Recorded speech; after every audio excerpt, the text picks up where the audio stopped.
नमस्कार. शिवाली अश्विनी या माझ्या युट्यूब चॅनलवर सगळ्यांचे मनापासून सहर्ष स्वागत. अक्षरदीप या उपक्रमात सध्या आपण जे पुस्तक बघत आहोत ते आहे केल्याने देशाटन, ज्याच्या लेखिका आहेत रोहिणी गोरे. आज आपण या पुस्तकाचं पहिलं प्रकरण बघूया. त्याआधी जर तुम्ही माझ्या चॅनलवर नवीन असाल किंवा अजूनही चॅनल सबस्क्राईब केलं नसेल तर कृपया चॅनल सबस्क्राईब करा आणि व्हिडिओ लाईक आणि शेअर करा.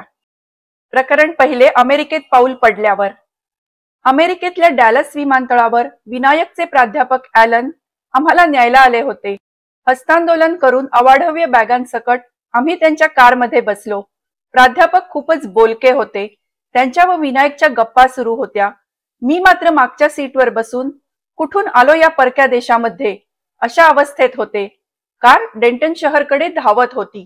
त्यांच्या घरी आल्यावर त्यांची चिनी बायको नॅन्सी हिने हसतमुखाने आमचे स्वागत केले.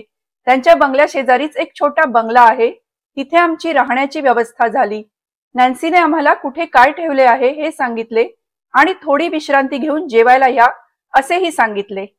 दुसऱ्या दिवशी प्राध्यापकांबरोबर विनायक सकाळी 8लाच न्याहारी करून विद्यापीठात गेला. आता फक्त मी व नॅन्सी.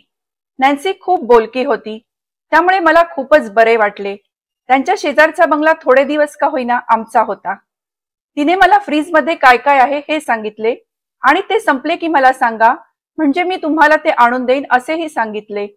फ्रीजमध्ये non fat milk, no sugar added ice cream, apple juice, orange juice होते आणि शिवाय बाहेर ओट्यावर चहा, साखर, कॉफी हे पण होते.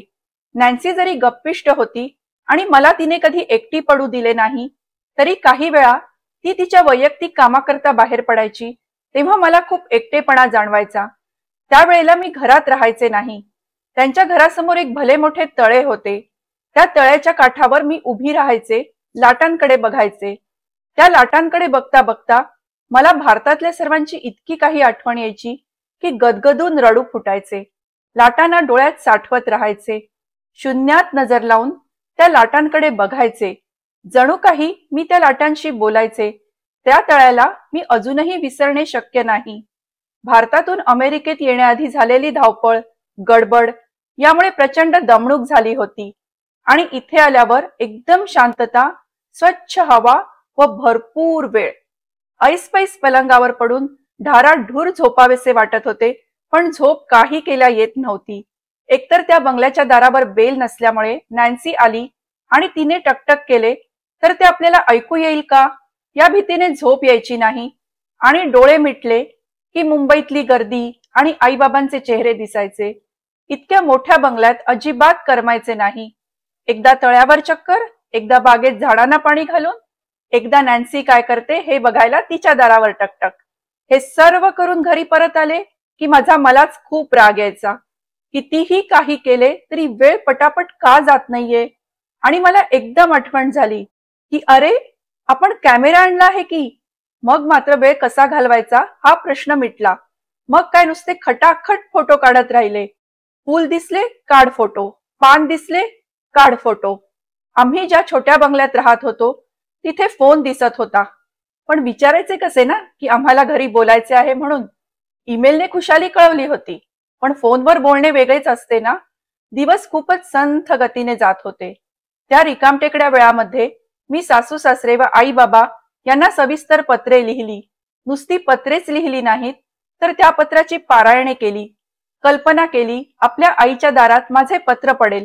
मग आई ते उचलून बाबांना म्हणेल, बरं का हो, आपल्या रोह्याचे पत्र आले आहे. मग बाबा म्हणतील, हो का, काय म्हणतीये. मग दोघे मिळून माझे पत्र वाचतील व त्यांच्या चेहऱ्यावरचे उमटलेले भाव मला इतक्या हजारो मैल दूर राहून पण पोहोचतील. नॅन्सीला सांगितले की मला पत्र पोस्ट करायची आहेत. ती म्हणाली की ती चीनमध्ये राहणाऱ्या तिच्या आई वडिलांना पत्र लिहिते. तिला तिच्या मातृभाषेत पत्र लिहायला आवडतात. मनात म्हणाले की ही अगदी माझ्यासारखीच दिसते. मला पण मराठीतून पत्र लिहायला खूपच आवडते. संध्याकाळी 8ला ॲलन व विनायक घरी आले की लगेचच जेवण. जेवणाच्या वेळेस मात्र आमच्या चौघांच्या गप्पा खूप रंगायच्या. त्यातून ॲलन यांच्याकडे बरेच भारतीय संशोधन करण्यासाठी येऊन गेले असल्याने त्यांना बऱ्यापैकी भारतीय खाद्यपदार्थांची माहिती होती आणि चक्क त्यांना डोसा प्रिय होता. मला विचारले, तुला डोसा येतो का. मी आनंदाने हो येतो की.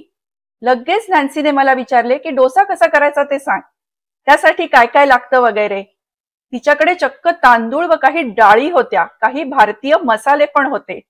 तिला रेसिपी सांगितली. डोशाची लांबलचक रेसिपी तिला आवडलेली नसावी. तिचा चेहराच सांगत होता. डाळ तांदूळ भिजले, पण ते 10-12 तासानंतर वाटले गेले नाहीत. दुसऱ्या दिवशी सकाळी वाटले गेले. तात्पुरते त्यातले पाणी काढून फ्रीजमध्ये ठेवले. डाळ तांदूळ वाटून 10-12 तासांनी ते फसफसले पण. मग म्हणाली की उद्या करायचे का डोसे. परत पिठाची रवानगी फ्रीजमध्ये. शेवटी एकदाचे तिसऱ्या दिवशी ते डोसे झाले. खरे तर तांदूळाची धिरडीच लागत होती, कारण ज्या प्रमाणात उडीद डाळ पाहिजे त्या प्रमाणात ती नव्हती. ॲलन यांनी मात्र डोसे आवडीने खाल्ले. उकडून बटाट्याची भाजी पण केली होती. त्यांनी ती भाजी डोशामध्ये घातली, तसाच सँडविच सारखा चौकोनी आकार केला व आपण सँडविच कसे खातो त्याप्रमाणे त्यांनी डोसे खाल्ले. नॅन्सीला मात्र डोसे आवडले नाहीत. 5-6 दिवसांनी आमचे अपार्टमेंट फिक्स झाले. एक दिवस त्या दोघांनी आम्हाला भारतीय उपहारगृहात जेवण दिले. काही जरुरीच्या गोष्टी घेण्यासाठी आम्ही काही दुकानातून हिंडलो. एक दिवस त्या दोघांनी आम्हाला परत सर्व सामानासकट पोहोचते केले. अच्छा, बाय बाय, टाटा करत त्यांनी आमचा निरोप घेतला. साधारण आठवडाभर आम्ही त्यांच्याकडे होतो. अमेरिकेतला हा अनुभव खूपच वेगळा होता आणि संस्मरणीय ठरला. आजच्या भागात इथेच थांबू. तुमच्या प्रतिक्रिया आणि अभिप्राय मला कमेंट्स करून नक्की सांगा. पुढच्या भागात परत भेटू. तोपर्यंत बाय.